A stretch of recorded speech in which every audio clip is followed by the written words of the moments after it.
When a garden gnome turns into the symbol of rebellion against my HOA's tyranny, I discover that sometimes humor is the deadliest weapon in the fight for freedom. Before we begin today's deranged HOA story, tell me you haven't had your fill of irrational and power-grabbing HOA nonsense.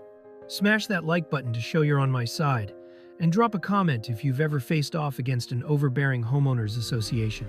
The moment I realized the HOA was sending what looked like the neighborhood's version of a SWAT team, polo shirts instead of tactical vests, but just as intimidating, I almost choked on the very hydrangea water I was blissfully utilizing to nourish my plants in solitude.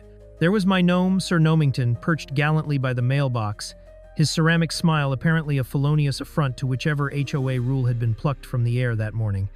I mean, really? In a world where we have genuine problems, like mismatched socks or running out of coffee, this is what my esteemed HOA members chose to tackle? I stood there bewildered, pondering the judgment of this motley crew of garden Nazis at my doorstep as they waved papers like they had just won a contest for most ridiculous law enforcers of the year. I could feel an instinctual rise of righteous indignation bubbling up like a frothy craft beer Derek had recently concocted, a sweet blend of outrage and humor. My mind raced. Should I summon Sir Gnomington to take a stand for his rights? I looked at Max, my pit bull, who sensed the tension and was already positioning himself close by, his ears perked up in alert. "All right, buddy, I wouldn't blame you for feeling fierce about all this," I said, barely restraining my laughter. "This ain't your average Saturday afternoon, was it?" With my heart pounding like a bass drum and my resolve sharpening, I prepared to flex my constitutional muscles. Folks, it was time to unleash the canine and the civil rights. As the self-appointed HOA officers hemmed and hawed about my non-compliance, I felt my fighting spirit rise. "Excuse me," I interrupted, my sarcasm practically dripping from my tongue. "Might I ask which chapter of your non-existent law manual dictates the punitive action against garden gnomes? Is it in the latest edition of HOA Overreach 101? Their startled expressions were poetically satisfying. It was as if I'd served them a platter of the unexpected, hot and crispy, with a side of, "How dare you?" Their collective response was a series of throat-clearing coughs, each like a muted trumpet announcing my insolence. Derek, who was practically glued to the porch railing, flashed me a thumbs up, encouraging my audacious banter. He knew this battle was about more than just Sir Gnomington. It was about every neighbor suffocated by the iron grip of the HOA. "Really? You guys chose a Saturday morning to harass the guy over a piece of whimsical lawn decor?" Derek chimed in, flailing his flannel arms like a seasoned pitchman. "What's next? A penalty for wearing mismatched socks? You must be on the watch for rogue flamingos, too." I could have sworn I saw Karen Pritchard's eye twitch involuntarily as she processed the truth of our absurd situation. An HOA enforcing whims while real-life issues festered in the shadows. As the tide of mockery swelled against them, I seized the opportunity to launch my own approach. "Listen here," I said, adopting my best authoritative voice, deep and slightly gravelly like a late-night infomercial host. "I'm exercising my rights. This garden gnome is a bona fide member of my home, fully protected under the First Amendment of gnome freedom." I gestured grandly as Max, eager to defend my honor, took the cue to yawn exaggeratedly in what I interpreted as a canine show of contempt for their paperwork. That plot twist didn't go unnoticed. I could see Karen's annoyance brewing as her uniformed troops began to falter under the pressure of our united front of laughter and absurdity. "Either you back off, or our next HOA meeting is going to include a very detailed discussion about breaches of comedic decorum in our fine neighborhood," I declared, visibly enjoying the performance now. It was like I had transformed from an unsuspecting homeowner into some extravagant gladiator fierce against the HOA's tyranny. While they desperately scrambled for legal terms, my humor helped fortify the laughter hiding just behind our doors, those precious moments of absurdity turning into winks of rebellion. In the wildest turn of fate, I found myself striking a sudden compromise, granting them one last chance to flee unscathed into the ether of HOA bureaucracy, while simultaneously realizing that I was more than just a homeowner. I was a bona fide warrior for fellow nonconformists, all rallied under the banner of a whimsical lawn gnome. Now, if you'll pardon my flair for the dramatic, I suggest you retreat before you find yourselves inexplicably outnumbered by a neighborhood of fierce advocates and unimpressed dogs. Did I just challenge their authority with the power of whimsy? You bet I did. And you had better believe it was just the beginning of my uprising. Just as Karen's perfectly coiffed hairs seemed to begin frizzing in the heat of not just the sun but the situation, I felt the momentum shift in our favor. I imagined Max tapping into some sort of canine superpower, ready to explode from my side like a furry cannonball if any of those faux officers dared to step closer. I half expected them to collapse onto the grass, completely overwhelmed by my dazzling display of absurdity, which, incidentally, I had not even intended to unleash. Honestly, I was just a regular dude trying to enjoy his weekend without being treated like a criminal for having a ceramic piece of art on display. "Do you even have a garden gnome at home?" I blurted out dramatically, narrowing my eyes like a detective trying to unravel a deeply embedded conspiracy. Suddenly, the HOA officers seemed even more like bumbling overgrown kids caught sneaking cookies from the jar. Their bravado deflated faster than a punctured beach ball. "Listen up, floraholics." I pressed forward. "This is no laughing matter, unless, of course, it absolutely warrants a boisterous chuckle, which clearly this does."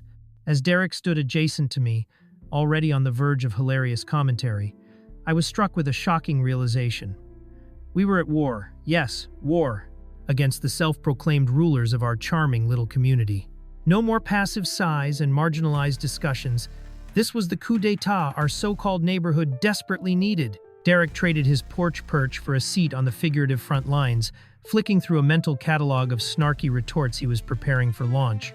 "You know, this all could have been avoided if you just asked nicely. Excuse me, sir, are those gnomes giving you trouble? How can we assist?" He continued with comedic zeal, mimicking Karen's authoritative timbre with gleeful exaggeration.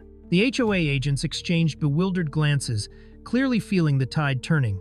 I could see Karen's meticulously pressed blouse taking on an almost comical sheen of sweat. It must be hard work, trying to impose order on the chaos of actual human joy, I thought, filled with schadenfreude as the revelation struck me like a bolt of lightning. Just then, Max nudged my leg, as if he were asserting his canine opinion on the matter. "Perhaps we should engage in a little role reversal. Why not throw their tactics back at them?" I turned on my heel to my trusty pit bull, projecting my voice like an impassioned orator. "All right, buddy. Show these fine stewards of decorum exactly what they're up against." Max looked at me, as though trying to comprehend being summoned like an obedient but cheeky knight. Max's big brown eyes beamed with enthusiasm, taking the cue to prance about like a jester at court, making it unequivocally clear that he found this situation as absurd as I did. His jovial antics seemed to chip away at whatever dignity those HOA agents had left. They looked like deer caught in a pop-up lawn decoration trap, unsure if they should stay or bolt. Karen, stammering under pressure, managed to croak out a string of procedural words that almost sounded like a bet to rally her troops. "Well, we won't tolerate this unreasonable rebellion, Jordan Blake," she declared, though one could hear the quaver beneath her veneer of authority. "Do you even know the—" That's when my heart raced with delight as Derek exploded into laughter, practically doubling over. "Oh, I can't wait! Enlighten me! What's next? Golf lessons for gnomes?" "No, wait. What about a ban on inflatable lawn flamingos?" He danced between his laughter as though teaching a masterclass in comedic retorts while continuing to wave his flannel in glee. The absurdity of the moment cascaded through our street like a wave of giggles released from a secret vault. It didn't even matter that the HOA agents were too bewildered to respond. Every fiber of my being fizzed with enjoyment as I realized that we had put them on the defensive in a battle where they were supposed to be the imposing force. Max snorted playfully, as if enjoying a private joke with me, and I swear he was winking at Sir Gnomington in an unspoken pact of solidarity. As their desperation became painfully evident, I knew it was time to deliver the final nail in the proverbial coffin. You see, nothing says "we," the people, quite like a whimsical lawn gnome. They're like the guardians of freedom from HOA oppression. Right, Max? He woofed in agreement as I swaggered closer, pointing my finger with precise drama, as if I were leading a crusade against authoritarian reign. "So if you think you can come into my domain and pass judgment over gnomes of whimsy, I suggest you pack your paperwork and head back to HOA headquarters, where silliness is not just recommended but mandatory." And with that declaration echoing through the atmosphere, I saw it, an avalanche of panic washing over the faux officers. Karen reared back as if hit with a gust of that fresh Minnesota air. The weather might be changing, but our resolve was unquestionable. For every beat of my heart, I felt empowered, standing with my friends and a loyal canine army, ready to defend the sacred ground of our excellent little neighborhood. Who knew that rebellion over garden decor would yield such exhilarating camaraderie? In that moment, I wasn't just a homeowner, I was an ambassador of laughter, taking a stand against the absurdity that hung over our heads like a cloud, ready to burst into a downpour of ridiculous joy. With an air of undeniable satisfaction, I closed my eyes and imagined the saga that would go down in the annals of Wisteria Lane history. Am I the hero this neighborhood deserves? I pondered dramatically to myself as Max barked jubilantly, tail wagging like a flag of triumph. What's it going to take to stop you? An executive gnome? A gnome with a badge? As laughter bubbled up from my throat, I couldn't shake the absurdity of the impending HOA debate. But opportunity loomed in the atmosphere, and this was just the climax of a whirlwind. What would my defiance inspire next? Would the cavalry ride again? Or would we spiral downward into depths of uncharted absurdity? The absurdity had finally reached a crescendo. As I stood there, hand on hip, channeling my inner social justice warrior, I couldn't help but gloat a little. The faux officers, once brimming with misplaced authority, now resembled lost puppies roaming through an unfamiliar neighborhood, clueless and entirely out of their depth. Karen's meticulously planned attack had transformed into a pitiful defense against a whimsical uprising, with Max wagging his tail like an endorsement deal with the local PTA for canine comedy. All around me, neighbors craned their necks out from windows and emerged from behind hedges, taking in the unexpected show. They were witnessing the epic battle of our time, homeowners versus the HOA. The stakes were high. The existence of whimsical gnomes hinged on this riveting standoff. Derek, ever the comic relief, seized the moment and trumpeted his own declaration of solidarity. Ladies and gentlemen, I ask you, is there anything more absurd than a gnome being ticketed for unauthorized yard decoration? His voice boomed, ricocheting through our quiet street, igniting laughter and camaraderie. I mean, do we really need to discuss the ethical implications of lawn art? What's next? A vote on whether inflatable flamingos are offensive? The crowd erupted into a symphony of chuckles and snorts, each sound harmonizing with the growing tide of rebellion against Karen and her band of faux enforcers. Here, amidst painted fences and ridiculously manicured lawns, we were rallying not just for a lawn ornament, but for a community spirit that had been smothered under the weight of unyielding rules and regulations. Curiously enough, somewhere in the back of my mind, I realized this whole debacle was about so much more than garden gnomes or glaring HOA fines. It was about choice, freedom, and having the audacity to exist without a clipboard-wielding neighbor peering through their blinds, judging your every move. These gnomes, I declared dramatically, gesturing wildly to the small, colorful expanse of ceramic guardians, represent our right to decorate as we please. We are not a patchwork of beige and off-white, my friends. Embrace your festivity. Color outside the lines. For every gnome they try to seize, we will double our backyard whimsy. Who wants to join me in turning our lawns into a circus of creativity? My hands flailed in exaggerated fashion, invoking memories of circus master features, as Max barked loudly as if to reinforce my point and encouragingly snagging everyone's attention. Just then, Karen snapped back to reality, teeth clenched, and rallied her faux officers around her in a desperate attempt to retain some semblance of control. "This is unacceptable behavior," she exclaimed, her voice wavering as if teetering on the edge of a minor breakdown. For a moment, I almost felt bad for her. Almost. Her retreating authority appeared like a stretched rubber band, ready to snap back. Only this time, the audience was not going to let her go down without a fight. "You have overstayed your welcome, Karen. If you can handle an inflatable flamingo beauty pageant, I suspect we can operate a couple of gnomes," Derek hollered back, playfully nudging the crowd to join him in a mini chorus of hissing and cheering. I was exhilarated.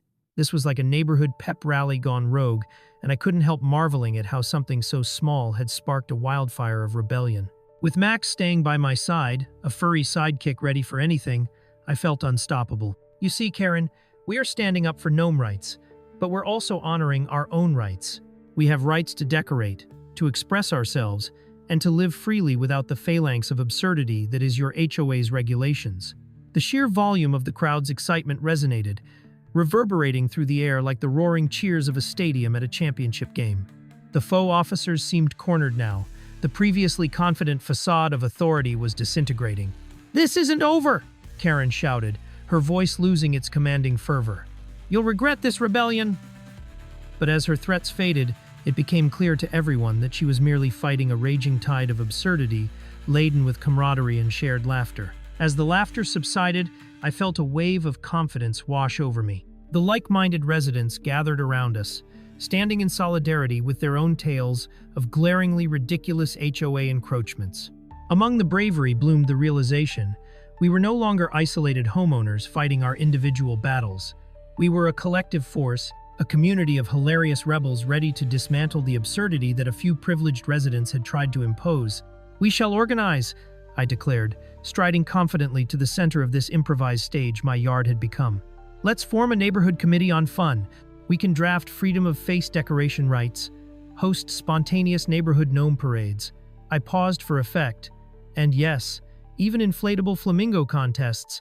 Max barked yet again, rallying the troops as the crowd began to buzz with anticipatory excitement over what this new rebellion might bring. So, there I stood, basking in the warm glow of neighborhood togetherness, quite pleased with my audacious self. I was now their ringleader, the champion of gnomes, and the face of a rebellion that refused to be silenced. I realized that this laughable episode marked the beginning of a new chapter for us all, a gnome-led renaissance of quirky home decor and outlandish self-expression, unheard of in the history of Wisteria Lane. And, as I peered at the gnomes with newfound reverence, all precautions went out the window. What's next? A spontaneous block party and gnome unveiling? I pondered aloud with confidence, and the joyous laughter burst once more, whipping through the crowd like a tornado of festive flair. This was only just the beginning of our adventure into HOA absurdity. Who knew what whimsical situations awaited us in this ridiculous quest for thriving declarations of individual spirit? As I stood amidst this swirling whirlwind of excitement and disbelief, my mind raced with all the possibilities. Here we were, a motley crew armed with plastic flamingos and ceramic gnomes, facing off against the vile Goliaths of the HOA. The energy rippling through the gathered crowd felt electric, almost like I had channeled the spirit of every civil rights leader who had ever fought against tyranny, from Martin Luther King Jr. to the artfully defiant gnomes decorating our yards. With a fervor I hadn't felt since my last craft beer tasting with Derek, I summoned my thoughts, rallying our shared hilarity into something constructive. "Let's make gnome history, people. We shall crown our very own Homeowner of the Year, a highly coveted title for the bravest souls amongst us," I announced, waving my hands like a conductor, orchestrating a rebellion to the tune of absurdity and empowerment. Derek jumped in again, fueled by humor and additional hops from last night's homebrew session. I called dibs. I mean, who else has the guts to shove one lawn ornament after another in the face of Karen's oppressive regime? Not to mention, I earned it by risking my own life savings on those gnome statues, which I am still convinced are collector's items. In the right light, of course. His light-hearted jabs sent laughter tumbling through the crowd like the ripples on a goofy inflatable flamingo. I glanced around, my heart swelling as I caught eyes with my neighbors, each one clutching their own unique signs, ranging from "Let Gnomes Roam Free" to "Flamingos for Freedom." This was becoming a saga that would transcend a fight against the HOA. It was evolving into an exhibition of expression, community pride, and the right to be delightfully absurd. Karen, master of bureaucratic tyrannies, appeared absolutely livid. I could see her inner rage simmering just beneath the surface, her iconic bob shifting dangerously with every feather-ruffling phrase that tumbled from my mouth. "This absurdity cannot stand!" she shouted, arms waving like an agitated conductor whose symphony was slowly devolving into chaos. "You think this is funny? You're breaking regulations as if they're confetti." Never mind the fact that she was now the butt of everyone's jokes. The contrast between our joyous rebellion and her terribly uptight demeanor painted a comedically vivid picture, the embodiment of the underdog battling the aristocracy of lawn care. "If I could just summon a streetlight, I would turn it into a spotlight on you, Miss Karen. The audience deserves a show," I shouted, my comedic flair transforming a serious setting into a laughter-fueled bonanza. The faux officers, who had previously strutted with the confidence of commanders on a battlefield, now looked more like bewildered interns caught in a bizarre summer internship program. I couldn't help but chuckle at their clueless faces. They were probably wondering if they'd be the ones to enforce regulations against offensive lawn gnomes, in the same vein that they'd once assured their parents they'd never join the circus. As Max pranced and yapped near my foot, clearly relishing the spectacle of gnome rebellion, my neighbor stepped closer, surging toward that invisible frontier marking the battle line drawn around our yards, imaginations blossoming with absurd ideas for a new lawn culture. "What if we actually trained some of your gnomes for the Gnome Olympics?" I teased, eliciting laughter over the idea of tiny ceramic athletes competing in style, draped in ruffled gowns to represent our HOA defiance. As if on cue, Derek chimed in with the plot twist of the century. "And once we secure the gold for gnome gymnastics, We can have a parade through town where inflatable flamingos serve as VIP guests. I'd even volunteer to be the parade announcer, just waiting for Karen to show her face. Imagining that overzealous green light illuminating her behind, a peacock in vintage apparel, prompted a new round of laughter as we all envisioned the chaos, the combined laughter act being what completely distracted her from ordering us to retreat back to our own dull lives. With our collective humor weaving a tapestry of ridiculousness, she was losing legitimacy faster than a lawn gnome tossed high into the kerfuffle. Yet, even as the smiles spread through our neighborhood, I knew deep down that this wasn't merely about cracking jokes and upping the ante on whimsical yard decorations. This was a genuine stand against the cloistered elite that the HOA had become, a manifestation of homeowner solidarity against overreaching entitlement. Together, I called, my voice rising above the playful clamor, we can dismantle the drab suffocation of home decor depersonalization. No longer will we cower, wondering whether our flowers must remain monochrome. I could feel the chorus of enthusiastic chants bubble up in response, thickening the atmosphere with rebellion and spirit, promising to shake the very foundations of our HOA. The defining moment approached like an approaching train, both exhilarating and terrifying. I felt a palpable shift, a tightening of the gloves. So, what say all of you, my fellow freedom-loving gnome comrades? Shall we keep this absurdist fest alive? I proclaimed, and everyone erupted in approval, nodding fervently and raising their mock signs higher, turning our front lawns into a theatrical stage manifesting our united spirit. Let the gnome parades commence. Let's show Karen that not only is home decor our right, but we'd reform Wisteria Lane into the festival it is meant to be. As I spoke those pivotal words, I realized I'd ignited a frenzy of enthusiasm. Our community had transitioned from the confines of compliance into a celebration of audacity, and I was ready to see how this newfound momentum would shape our tiny suburban universe. Little did we know, the real hilarity was just getting started. What else could come from Operation Gnome enthusiasm? As the atmosphere thrummed with a newfound rebellious energy, I felt it was time to take things up a notch. Gnome University would officially be in session. This, of course, would mean that every gnome owner had to contribute their finest artistic flair to reimagine our tiny warriors. I could already imagine a scholarly debate held between gnomes titled The Ethics of Lawn Ornamentation, possibly featuring a very convincing debate between a pirate gnome and a traditional garden dweller about the impact of nautical themes versus classical aesthetics. This was an all-out cultural revolution leveraging our collective absurdity. With a few swiftly written flyers featuring cartoonish drawings of gnomes donned in tiny caps and gowns, we set out on a mission. We had to convince the neighborhood that each lawn wasn't just territory but a canvas for artistic expression, propelled into the hilarity of the gnome craze. With the banners unfurling and our plans taking shape, the crowd seemed to swell around me, energized by the bizarre camaraderie that only a collective stand against facepalm-worthy regulations could create. Who would have thought the HOA would turn our community into a battleground for ceramic social commentary? I bellowed, waving a cardboard sign reading, "Gnome rights are human rights," reminiscent of every protest sign I'd ever seen on TV. My penchant for hyperbole was a family heirloom passed down like an oversized t-shirt at a frat party. Derek, never one to miss a chance to take things further, probably spurred by his experimental craft beer, decided we should host a Gnomelympics on the weekend, a lighthearted affair filled with obstacle courses for our beloved rotund companions. What's next?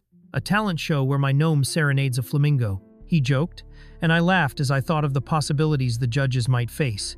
Talented gnome jugglers or gnomes reciting Shakespeare would surely up the absurd ante. But with this grand idea came a volcanic wave of anxiousness furling from the depths of my mind.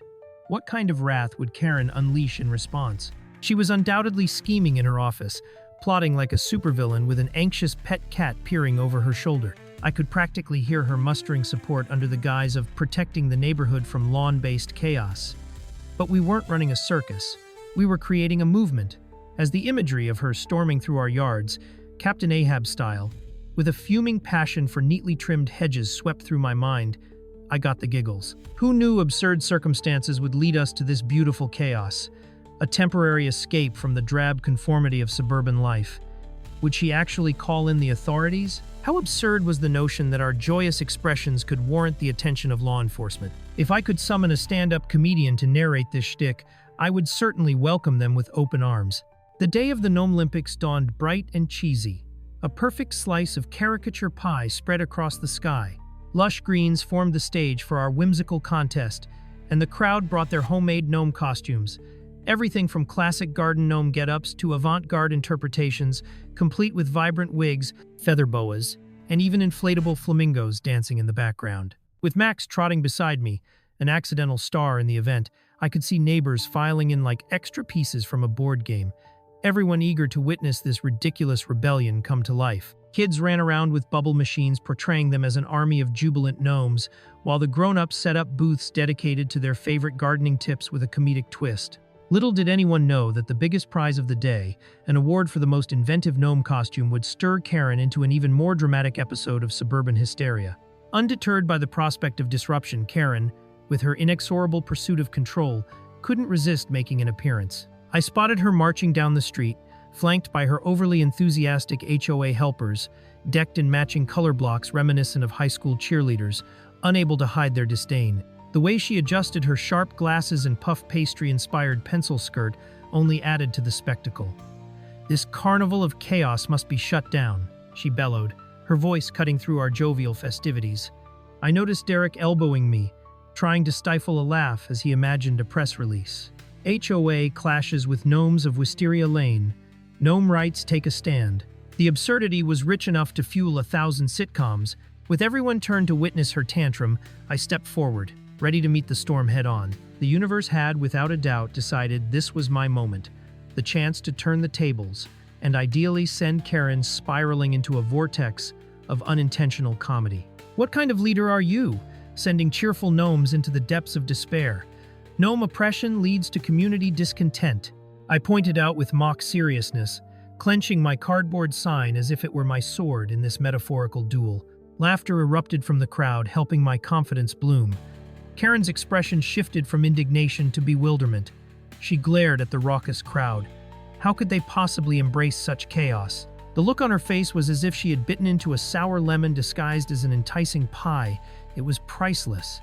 Perhaps today, in our shared silliness, we had turned the corner from skirmishes over aesthetic pleasantries to take a rightful stand for freedom expressed through mundane, yet empowering lawn decorations.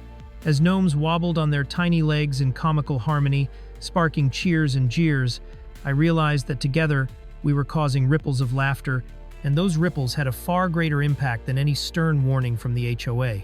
The gnome audience cheered when I invited Karen into the Gnome of Honor, a title she certainly never asked for. "Join us," I exclaimed. "Let's show the world that even garden ornaments can stand tall against repression."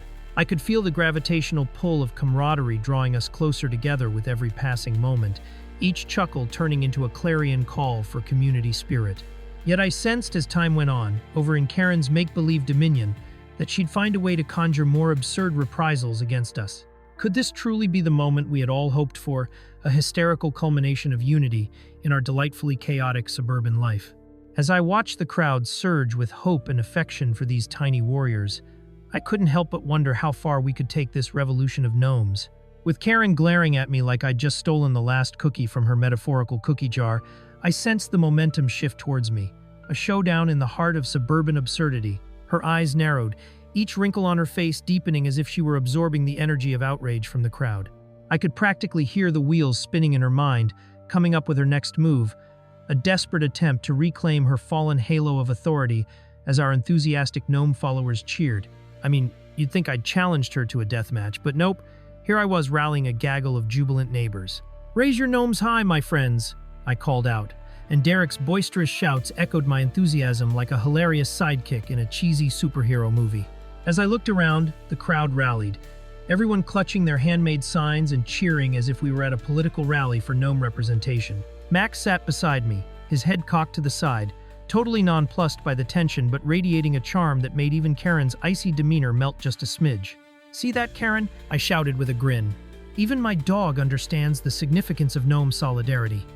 You are so going to lose this one." The laughter erupted around her, volleys of joy bouncing between lawn ornaments turned warriors and cheerful homeowners, and Karen's patented scowl grew more profound. Every quip from the crowd fed my growing confidence, and I knew I had to keep the banter alive. "Don't you see how badly you're losing control?" I continued, adding more theatrical flair than a Broadway star, fully aware that my overdramatic flair had started to become my signature today. Here we've got gnomes lifting everyone's spirits, while you, the self-appointed gatekeeper of suburban bliss, are reducing us to comedy hours worthy of the next Netflix special. The crowd cracked up, revealing their teeth like gnomes across the lawn. Karen's scowl deepened, morphing into a fascinating mix of disbelief and burgeoning indignation. Her cheeks flushed crimson, and I wondered if this was the most fun she'd ever had, or perhaps the most embarrassing. "Enough of this nonsense," she finally shouted, her voice quaking with a mixture of fury and exasperation. "This mockery of my authority will not stand." A collective gasp arose from the crowd, echoing in cartoonish fashion that seemed almost orchestrated.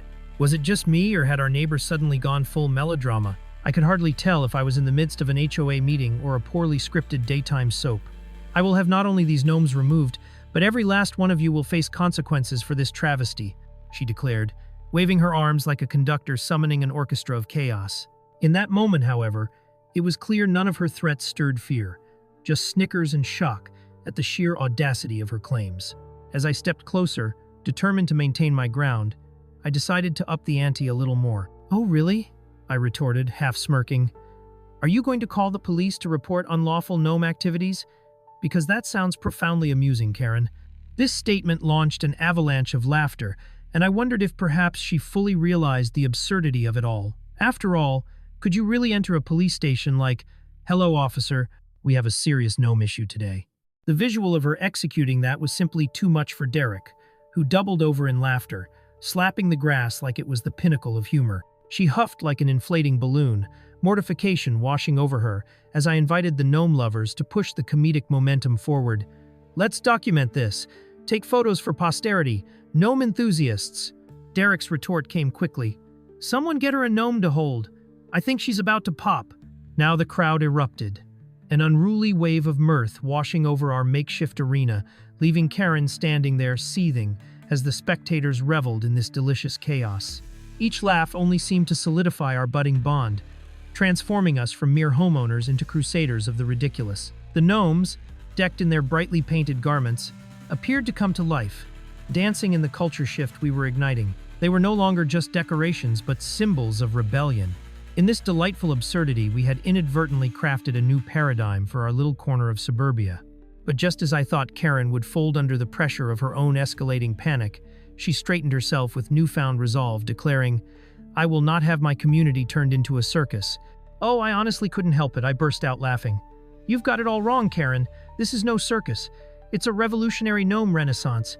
With renewed energy from the crowd, their laughter buoyed my spirit, and I swirled my sign into the air as though I were leading a grand parade of ridiculousness. Suddenly, a chant emerged organically, a glorious mantra of gnome rights. Gnome rights, which erupted with the enthusiasm of a rock concert. The air buzzed with joy and rebellion, a frenzy of colorful personalities uniting behind something so delightfully absurd. Would she finally crack under the pressure? As the chants echoed against the retro suburban backdrop draped in flags of friendship, crafted with gnomes holding beer mugs and wands, I realized we had untapped a deeper longing within this neighborhood, a craving to break the monotony of mundane regulations and enjoy life with a hint of chaos and whimsy. In that moment, I saw pieces of a community connect through laughter, solidarity, and outrageous creativity. With Karen in my sights, I couldn't help but strut around, throwing exaggerated poses like a war general rallying his troops. Join me, my fellow gnome warriors. Together we can challenge the forces of conformity and sprinkle the humor of absurdity through our very lawns. It was in this spontaneous blend of laughter, camaraderie, and outright hilarity that we found our momentum surging higher, gnome after gnome in gleeful defiance against Karen's petty tyranny. Whatever absurdity lay ahead, I couldn't wait to see what would unfold next in this delightful journey through suburban mayhem. This, my friends, was no longer just about gnomes. It was about freedom wrapped in whimsical hijinks, a quirky revolution against uptight HOA rule. So, as I raised my gnome sign high and proclaimed, "Gnome on, my friends, gnome on!" I couldn't help but wonder, where would this rebellion take us from here? Thanks for sticking around with me through the chaos to the end.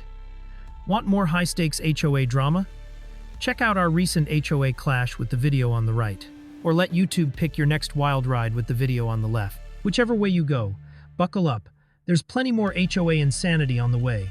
Tune in again for more HOA chaos.